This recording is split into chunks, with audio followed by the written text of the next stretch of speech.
Secretary Clinton, I'd like to ask you if I can about Latin America. Yes, and the policy specifically that you were directly involved in, the coup in Honduras. As you know, in 2009, the military overthrew President Zelaya. There was a period there where the OAS was trying to isolate that regime. But apparently some of the emails that have come out as a result of State Department releases show that some of your top aides were urging you to declare the military coup, cut off U.S. aid. You didn't do that. You ended up negotiating with Oscar Arias a deal for new elections. But the situation in Honduras has continued to deteriorate. There's been 300 people killed by government forces.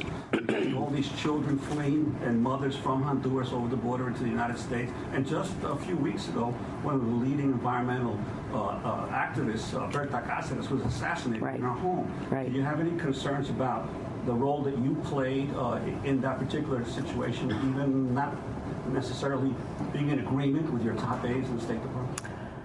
Well, let me again try to put this in context.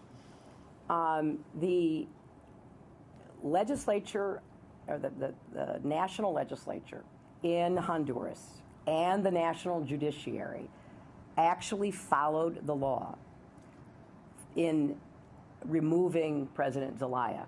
Now, I didn't like the way it looked or the way they did it, but they had a very strong argument that they had followed the Constitution and the legal precedents. And as you know, they really undercut their argument by spiriting him out of the country in his pajamas, where they sent, the military to, take him out of his bed and get him out of the country. So this began as a very mixed and difficult situation.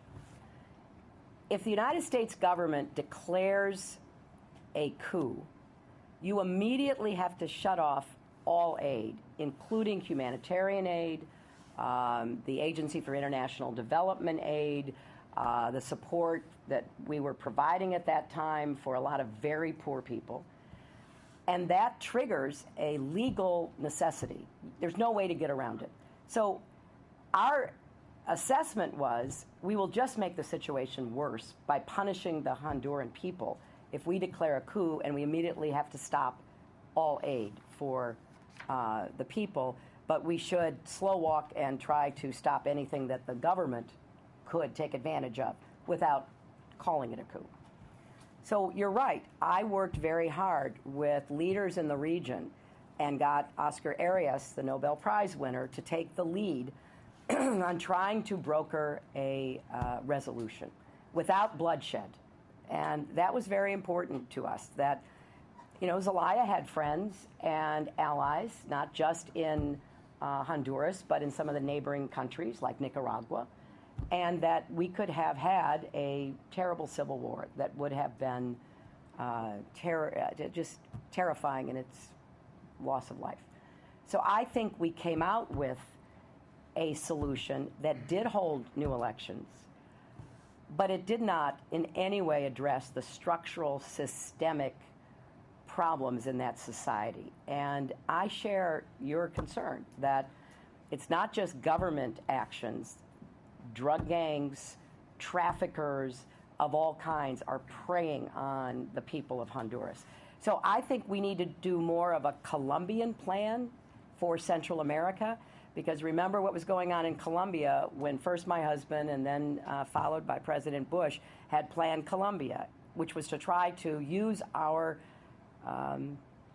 leverage to rein in the government in their actions against the FARC and the guerrillas, but also to help the government stop the advance of the FARC and guerrillas.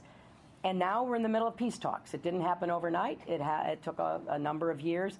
But I want to see a much more comprehensive approach towards Central America, because it's not just Honduras. The highest murder rate is in El Salvador.